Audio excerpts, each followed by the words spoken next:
भैया लो राम राम। हमें निर्जनानंद स्वामी चुगली बाबा, हंसी तो आई हुई है तो हंस रही हो, लेकिन खरी खरी की कहवे खिलाने आए हैं।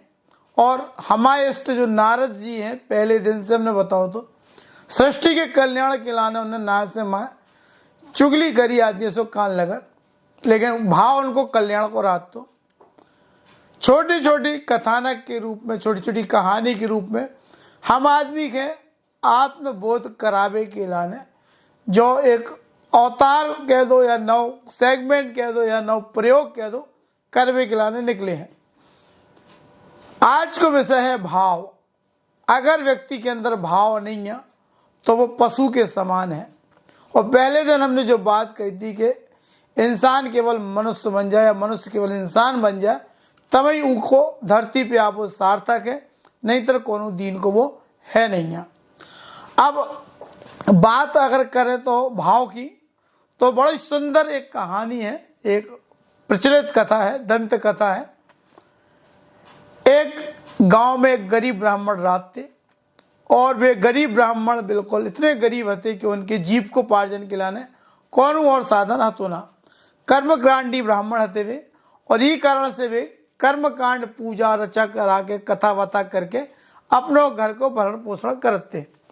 एक बार एक भी जंगल में गए तो जंगल में उन्हें एक सांप मिलो, और सांप मिलो तो उनने हाथ जोड़े ब्राह्मण देव ने कि बोले प्रभु आपने दर्शन दे, बहुत खुशी भाई, हम पे ऐसी कृपा करो कि कम से कम हमारे घर को दाल रोटी तो चल पाए।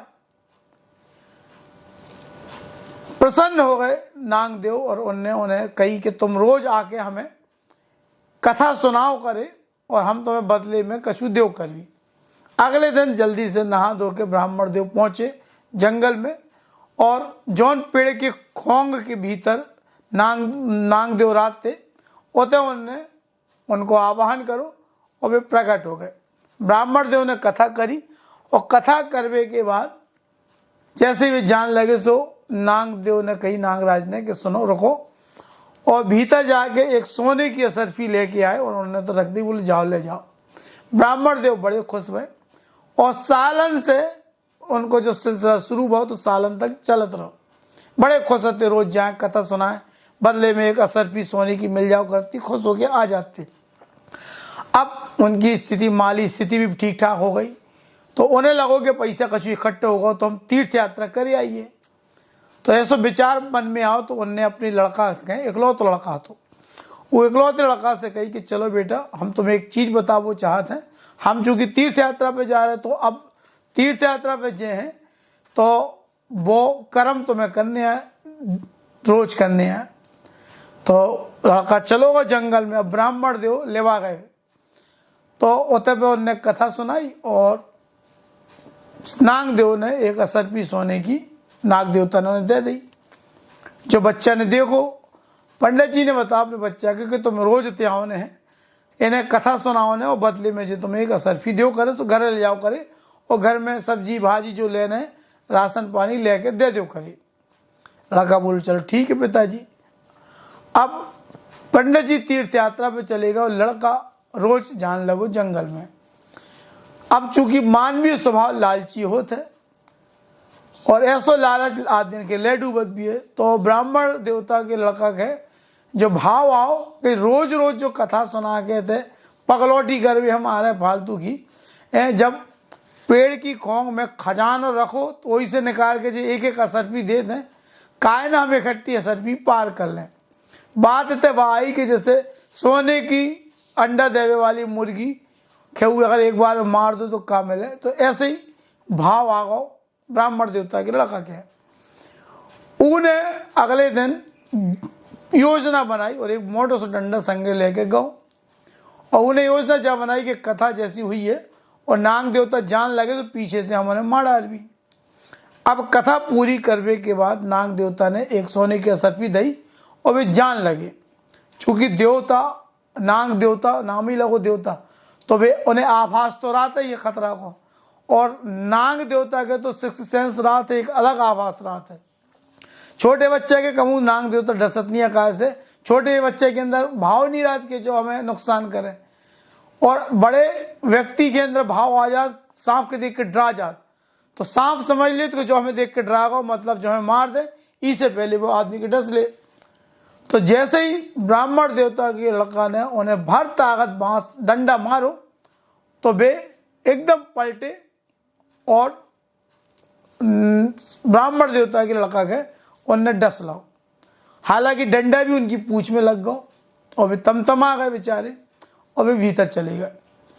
पंडित जी के पतो चलो तीर्थन में कि हमारा इकलौ तो लड़का मर गो, तो बड़ी मुश्किल से भगत चले आए। वे भगत चले आए, आके क्रियाक्रम उनने करे, पूरे सब चीज़ें करी और 13 दिन 13 के बाद बड़े दुखी थे वे। दुखी भाव से वे अब घर में चूंकि इतनी बड़ी हानि हो गई तो दुखी भाव से फिर वे जंगल में पहुंचे नाग देवता के कथा सुनावे। चूंकि उन्हें पता चले ही गया तो कि हमारे लड़का ने हरकत क्या करी। नाग देवता भी उधर पहुंचे, उन्हें बताओ कि तुम्हारे लड़का ने ऐसे ऐसे करो मैं संगे। ब्राह्मण देवता कथा सुनाने लगे, उनने पूरी कथा सुनी। कथा सुन के सोने की एक असरफी दी और फिर नाग देवता बोले कि सुनो अब कल से तुम्हें आने नहीं है। ब्राह्मण देव आश्चर्य में बोले काय? तो उनने एक बात कही, और जब बात ऐसी है कि कलयुग के हर व्यक्ति के लाने जो एक सीख और सबक और नजीर बन के सामने आते हैं। नाग देवता ने ब्राह्मण देव से कही, ब्राह्मण देव अब जाइए, नहीं रहा वह भाव, तुम्हें पुत्र का शोक है और मुझे पूछ का घाव। मतलब कि ब्राह्मण देव तुम जाओ, अब वो कथा सुनने को भाव रहो नहीं है, कहा से तुम्हें पुत्र को शोक है और हमें पूछ को घाव है। तो ऐसी स्थिति में भाव तो खत्म होगा, कथा सुन भी सुनावे को। हमें पूछ को घाव है तो हम तुम्हें चाजब डस ले भी गुस्सा में, और तुम्हें पुत्र को शोक है तो तुम भी हमें कहूँ ना कहूँ मार दो कि तुमने हमारे लड़का खे डसो इकलौते हैं। ये कारण से भाव खत्म होगा और तुम जाओ। इतने पे यह कहानी खत्म हो जाती। और भाव की जो बात है, समाज में अगर व्यक्ति को विश्वास बनो है तो विश्वास की सबसे आधार इकाई होते भाव। को के प्रति अगर भाव नहीं है तो विश्वास कायम रह ही नहीं सकता। और अगर व्यक्ति के अंदर भाव है तो विश्वास भी ऐसा कायम रहता है कि आदमी वो चीज के जीवन भर निभाते हैं। तो आज की कहानी से यही सीख है कि अगर भाव तुम्हारे अंदर है तो तुम्हारे अंदर फिर सत्यता भी रहे, समर्पण भी रहे, निष्ठा भी रहे और वफादारी भी रहे। और अगर भाव खत्म होगा तो फिर तो वो स्थिति है कि तुम्हें पुत्र का शोक है, मुझे पूछ कर खाओ। अगर विश्वास नहीं है, अविश्वास की स्थिति में रिश्ता बने हैं जीवन में तो नुकसान भी पहुंचाते हैं। और विश्वास पे बने रिश्ता एक मजबूत बुनियाद रखते हैं और समाज को, घर को, परिवार को, देश को ई में कल्याण भी होते हैं। जैसे आज की स्थिति में देख लो, कछु लोग देश में जो छात्र आंदोलन चल रहा हो, देश में कहा देश की राजधानी दिल्ली में चल रहा हो, तो ऊखे लेके अब उनको भाव अलग अलग प्रकार को सामने आ रहा।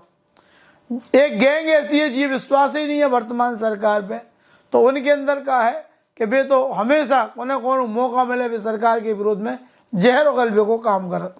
लेकिन जिनके अंदर भाव है वे आज भी ऐसे छोटे छोटे घटनाक्रम से प्रभावित नहीं होते और वे देश की सरकार के, देश के लोकतंत्र के संगे रात है।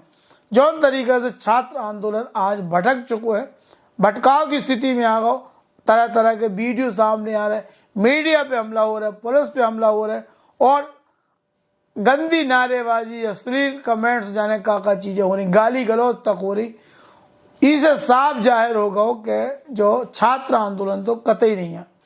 कहा से अगर डिग्री मिली और डिग्री मिलने के बाद तुम्हारे अंदर संस्कार नहीं आए और संस्कार डिग्री के कारण चले गए तो इससे अच्छो व्यक्ति अनपढ़ रहा है, जो एक सूत्र है।